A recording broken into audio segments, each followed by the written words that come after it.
तो क्या हाल है आप सभी की। उम्मीद करते हैं सब अच्छे होंगे, बढ़िया होंगे, अपने अपने घर पर मौज काट रहे होंगे। तो देखिए, इस दुनिया में सिर्फ एक ही बात पर चर्चा की जा रही है कि डोनाल्ड ट्रंप अब क्या करेंगे, क्योंकि उन्होंने अभी रिसेंटली 3 देशों के ऊपर टैरिफ लगाए हैं। कनाडा के ऊपर 25% का टैरिफ लगाया है, मैक्सिको के ऊपर 25% का, और एडिशनली 10% का टैरिफ यहाँ पर चाइना के सामान पर लगाया है। तो इस तरह से यहाँ पर जो है ना पूरी दुनिया में हलचल मचाने वाली हरकतें उन्होंने शुरू कर दी है, और इसकी वजह से यहाँ पर जो है ना कई सारी जगह पर जो है ना हमें स्टॉक मार्केट में गिरावट भी देखने को मिली है। इंडियन रुपीज़ यहाँ पर कई बार जो है ना गिरा है यहाँ पर, और हिस्टोरिकली लो पर पहुँच गया है। 87 रुपीज़ और 19 पैसों पर यहाँ पर जो है ना क्लोज हुआ है। तो भाई यहाँ पर जो है ना दुनिया भर की हालत ख़राब है, और सिर्फ किसकी वजह से? डोनाल्ड ट्रंप की वजह से। डोनाल्ड ट्रंप चाहते हैं कि भाई यहाँ पर जो है ना मैन्युफैक्चरिंग उद्योग यहाँ पर सारा का सारा अमेरिका में आए, और डोनाल्ड ट्रंप यहाँ पर ये भी चाहते हैं कि जो हम जो एड देते हैं वो भी यहाँ पर रुक जाए, और इस साथ ही साथ जो दुनिया के जो दूसरे देश है जो अमेरिका को सामान बेचकर फ़ायदा कमाते हैं वो भी रुक जाए, ताकि यहाँ पर जो है ना अमेरिका भी कुछ फ़ायदा कमा ले। क्योंकि बहुत सारे ऐसे देश हैं कि भाई वो अमेरिका को बहुत ज़्यादा सामान बेचते हैं, लेकिन उसने ही प्रपोर्शन में यहाँ पर अमेरिका उनको सामान बेच नहीं पाता है। तो अमेरिका यहाँ पर ये चाहता है कि हमारे पास जो भी देश आ रहे हैं सामान बेच रहे हैं, उतना ही सामान हम यहाँ पर जो है ना उन देशों में भी बेचें। तो इसकी वजह से यहाँ पर जो है ना उन्होंने टैरिफ लगा दिए, क्योंकि अमेरिका के ये जो दोनों देश हैं ना वो बहुत बड़े जो है ना ट्रेडिंग पार्टनर है। दुनिया के सबसे बड़े ट्रेडिंग पार्टनर अमेरिका के कोई है तो वो कनाडा और मैक्सिको ही है। तो उन्होंने यहाँ पर 25% के टैरिफ लगा दिए। लेकिन अब यहाँ पर जो है ना उन्होंने बातचीत की है मैक्सिको की प्रेसिडेंट शेनबॉम से, और इसके साथ ही कनाडा की पीएम ट्रूडो से। अभी तो ट्रूडो ही हैं, बाद में यहाँ पर बदल सकते हैं। तो यहाँ पर जो है ना उन दोनों से बात करके यहाँ पर 1 महीने के लिए उन्होंने टैरिफ को पॉज कर दिया, यानी कि अभी 1 महीने तक तो उनके ऊपर टैरिफ नहीं लगेगा, लेकिन यहाँ पर 1 महीने के बाद तो लगेगा, क्योंकि अभी उनके साथ डील हुई है कि जो है ना सिक्योरिटी बढ़ाएगी वो बॉर्डर पर, और बाकी जो चीज़ें हैं फेंटानिल दवाई उसकी तस्करी भी यहाँ पर रोकेगी। तो उसके लेकर यहाँ पर डील हुई है। 1 महीने तक यहाँ पर उन्होंने पॉज किया, लेकिन 1 महीने बाद तो यहाँ पर डोनाल्ड ट्रंप लगा देंगे, क्योंकि उन्होंने जो है ना चुनाव से पहले वादा किया था कि हम यहाँ पर टैरिफ लगा देंगे। और यहाँ पर जो नेता है ना डोनाल्ड ट्रंप, वो इंडिया के नेताओं की तरह नहीं है कि चुनाव से पहले वादा कुछ और कर दिया लेकिन चुनाव के बाद बदल गए। नहीं, उन्होंने जो वादा किया था उन्होंने यहाँ पर पहले दिन से यहाँ पर जो है ना उसके ऊपर अमल करना शुरू कर दिया है, और यहाँ पर उनके ऊपर टैरिफ लगा दिया है। तो अभी तो पॉज कर दिया, लेकिन 1 महीने बाद यहाँ पर जो है ना फिर से डोनाल्ड ट्रंप टैरिफ लगा देंगे। लेकिन सवाल यहाँ पर यह आता है कि इंडिया का क्या होगा? ऐसे में इंडिया कहाँ पर स्टैंड करता है? क्या यहाँ पर इस स्थिति से इंडिया फ़ायदा उठा सकता है या नहीं, सब बात करते हैं। लेकिन उससे पहले आप चैनल पर नए हो सब्सक्राइब जरूर कर देना, वीडियो को चाहे लाइक करो डिसलाइक करो, लेकिन चैनल को सब्सक्राइब जरूर कर देना। तो चलो शुरू कर दो। तो देखिए, अभी यहाँ पर डोनाल्ड ट्रंप ने कनाडा, मैक्सिको, चाइना के ऊपर टैरिफ लगाए थे, लेकिन इसका मतलब ये नहीं है कि यहाँ पर जो है ना मोदी और ट्रंप के बीच में दोस्ती है तो मोदी को यहाँ पर ट्रंप छोड़ देंगे। बिल्कुल भी ऐसा नहीं होने वाला है, क्योंकि डोनाल्ड ट्रंप जो है वो अमेरिका के राष्ट्रपति है, इंडिया के राष्ट्रपति नहीं है। और उनका तो चुनावी कैंपेन यही था, मेक अमेरिका ग्रेट अगेन। तो उनका कैंपेन ये थोड़ा था मेक इंडिया ग्रेट अगेन। तो वो तो अमेरिका के हिसाब से काम करेंगे, और अमेरिका की जनता ने उनको चुना है तो अमेरिका की जनता के लिए काम करेंगे वो। तो यहाँ पर जो है ना उन्होंने कई बार ऐसा किया है कि इंडिया जो है ना टैक्स अब्यूज़र है, और इंडिया यहाँ पर हार्ले डेविडसन जो बाइक है उसके ऊपर बहुत तगड़ा वाला टैरिफ लगाता है। तो उन्होंने यहाँ पर जो है ना इसके बारे में बात की थी और बोला था कि हम यहाँ पर इंडिया के ऊपर रेसिप्रोकेटिव टैक्स लगाएंगे, यानी कि जितना टैक्स यहाँ पर इंडिया हमारे सामानों पर लगाता है उतना ही टैक्स अमेरिका यहाँ पर इंडिया के सामानों के ऊपर लगाएगा। और इसी के साथ ही यहाँ पर ब्रिक्स को भी धमकी दी थी कि अगर ब्रिक्स ने यहाँ पर डॉलर के इस्तेमाल की जगह पर एक नई करेंसी लेकर आए तो यहाँ पर 100% टैरिफ में ब्रिक्स के देशों पे भी लगा दूंगा। यानी कि यहाँ पर सीधा सीधा बोल दिया था इंडिया के बारे में, ब्रिक्स के बारे में, क्योंकि ब्रिक्स के में जो है ना फाउंडिंग मेंबर कौन है? इंडिया है। और यहाँ पर वो ब्रिक्स के ऊपर टैरिफ लगाने की बात कर रहे हैं, तो इसका मतलब यहाँ पर ये है कि इंडिया के ऊपर टैरिफ लगेगा।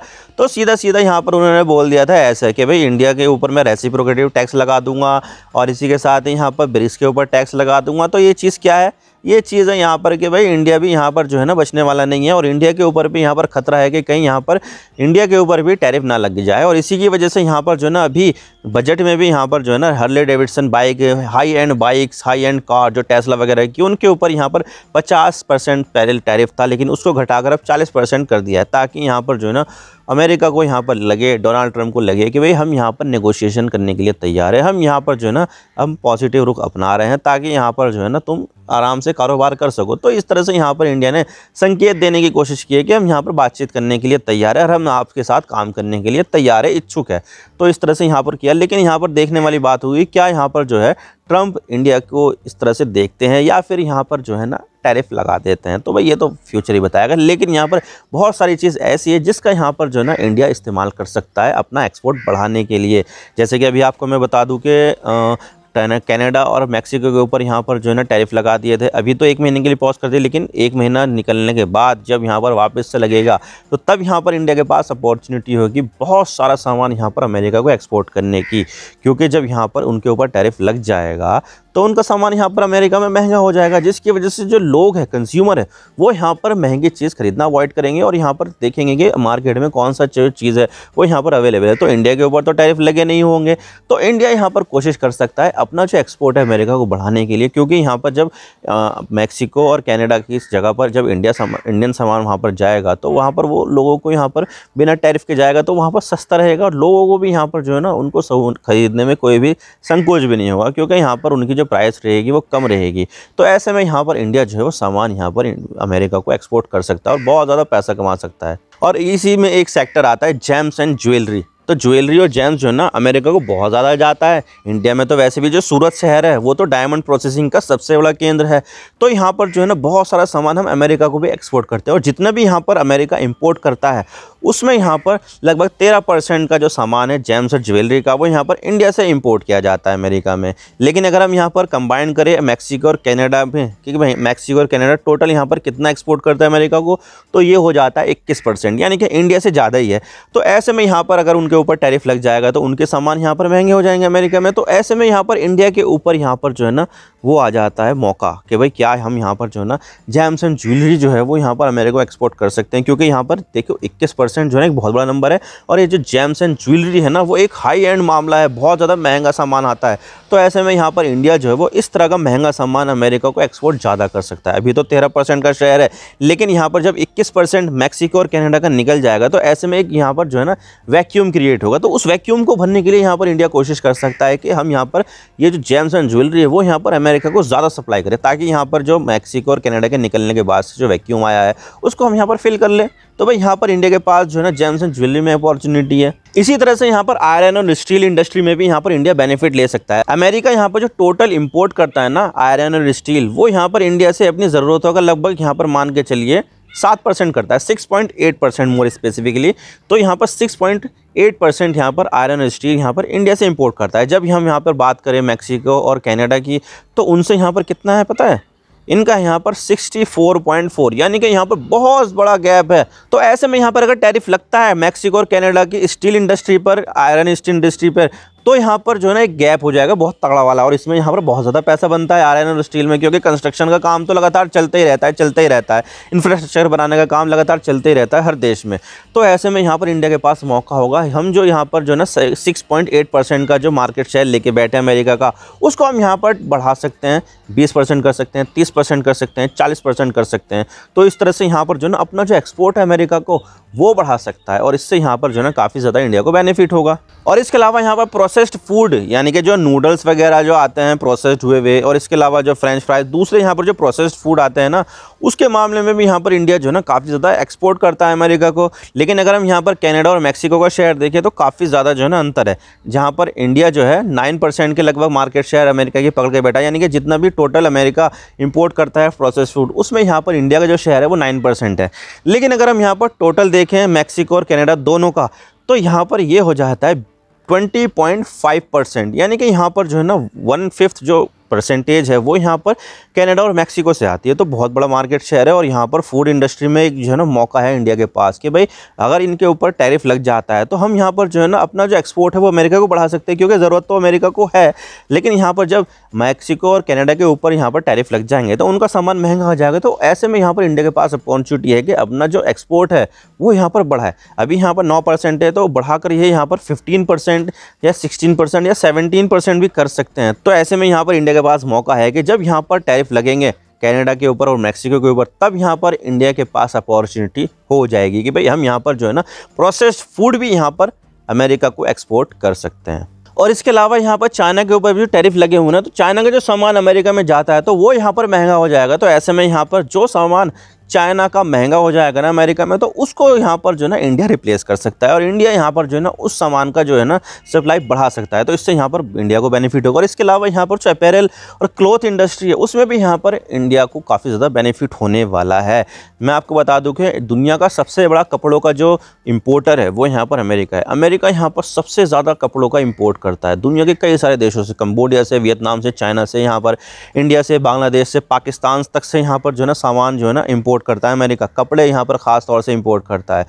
तो ऐसे में जब यहाँ पर अमेरिका मैक्सिको के ऊपर, चाइना के ऊपर, कनाडा के ऊपर जब टैरिफ लगाएगा तो ऐसे में इंडिया के पास अपॉर्चुनिटी होगी कि हम जो अपना जो एक्सपोर्ट है अपैरल्स का, क्लॉथ्स का, ये जो है ना हम अमेरिका को बढ़ा सकते हैं। अमेरिका में जो है ना बहुत ज़्यादा इंपोर्ट किया जाता है, तो यहाँ पर इंडिया उसमें शामिल हो सकता है और इंडिया यहाँ पर ज़्यादा से ज़्यादा एक्सपोर्ट कर सकता है अमेरिका को। आपको तो पता ही है कि जो अपैरल इंडस्ट्री है इंडिया की वो कितनी ज़्यादा बड़ी है। सूरत, कानपुर, गुजरात और जहाँ जहाँ पर ये जो कपास होता है वहाँ पर अपैरल इंडस्ट्री बहुत ज़्यादा जो है ना बड़ी होती है। तो भाई यहाँ पर जो है ना कपड़ों का जो व्यापार है वो बहुत ज़्यादा बढ़ सकता है अगर यहाँ पर जो है ना वैक्यूम निकल कर आता है इनके ऊपर टैरिफ लगने के बाद। तो यहाँ पर जो वैक्यूम होगा उसको यहाँ पर फिल करने का काम इंडिया करेगा, तो इंडिया को यहाँ पर काफ़ी ज़्यादा बेनिफिट होगा। और इंडिया की जो ट्रेड बॉडी है ना वो उन्होंने यहाँ पर यह अनुमान लगाया है कि अगर सिर्फ और सिर्फ चाइना के ऊपर ही टैरिफ लग जाए तो उससे यहाँ पर India additionally 25 billion US dollar का ज़्यादा एक्सपोर्ट यहाँ पर अमेरिका को कर सकता है। लेकिन अब यहाँ पर कनाडा और मैक्सिको के ऊपर यहाँ पर टैरिफ लग रहे हैं, तो इससे यहाँ पर इंडिया के पास और ज़्यादा अपॉर्चुनिटी है कि भाई यहाँ पर अभी जो 25 बिलियन यूएस डॉलर का हम एक्स्ट्रा एक्सपोर्ट कर सकते हैं अमेरिका को, ये बढ़ाकर हम यहाँ पर 30 बिलियन, 40 बिलियन, यहाँ तक कि 50 बिलियन डॉलर तक का भी हम यहाँ पर एक्स्ट्रा एक्सपोर्ट यहाँ पर अमेरिका को कर सकते हैं। तो भाई यहाँ पर इंडिया के पास अपॉर्चुनिटी बहुत है। अगर यहाँ पर टैरिफ लग जाते हैं तो इंडिया यहाँ पर उस टैरिफ के बाद जो वैक्यूम होगा उसको यहाँ पर फिल कर सकता है।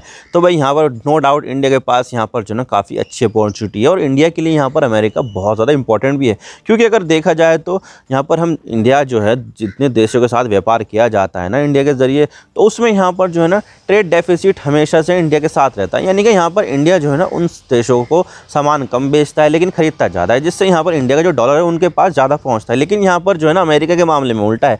अमेरिका के साथ जब हम यहाँ पर व्यापार करते हैं तो हम यहाँ पर अमेरिका को सामान बेचते ज़्यादा हैं, इंपोर्ट कम खरीद करते हैं। तो इसका मतलब यहाँ पर यह है कि हम जब भी यहाँ पर व्यापार करते हैं अमेरिका के साथ तो इसमें जो फ़ायदा होता है वो इंडिया को होता है। लेकिन यहाँ पर जो है ना यही चीज़ डोनाल्ड ट्रंप को जो है ना अच्छी नहीं लगती। डोनाल्ड ट्रंप यहाँ पर चाहते हैं कि भाई जिस देश के साथ हम यहाँ पर व्यापार कर रहे हैं तो भाई यहाँ पर जो है ना दोनों देशों के बीच में यहाँ पर जो है ना संतुलन बना रहे, यानी कि यहाँ पर जितना भी सामान हम एक्सपोर्ट कर रहे हैं उनको वो भी यहाँ पर उनसे इंपोर्ट करे। तो यहाँ पर वो बैलेंस बनाना चाहते हैं। लेकिन अब देखने वाली बात होगी क्या यहाँ पर जो है ना बैलेंस बना रहेगा या फिर जो है ना इंडिया को भी अमेरिका से बहुत ज़्यादा सामान इंपोर्ट करने पड़ेगा। ये तो भाई आने वाला वक्त ही बताएगा। आई होप आपको सारी बातें समझ में आ गई किस तरह से यहाँ पर इनके ऊपर टैरिफ लगेगा, तो इसमें यहाँ पर इंडिया को काफ़ी ज़्यादा बेनिफिट होगा। मैं तो बस इतना ही कहना चाहता हूँ। अगर वीडियो थोड़ा सा भी पसंद आए लाइक जरूर कर देना और चैनल पर नए हो तो चैनल को सब्सक्राइब जरूर कर देना। आपके एक सब्सक्रिप्शन से हमें आगे कंटेंट बनाने की मोटिवेशन मिलती है। Thank you for watching. I really appreciate you for this time. God bless you. Now signing off.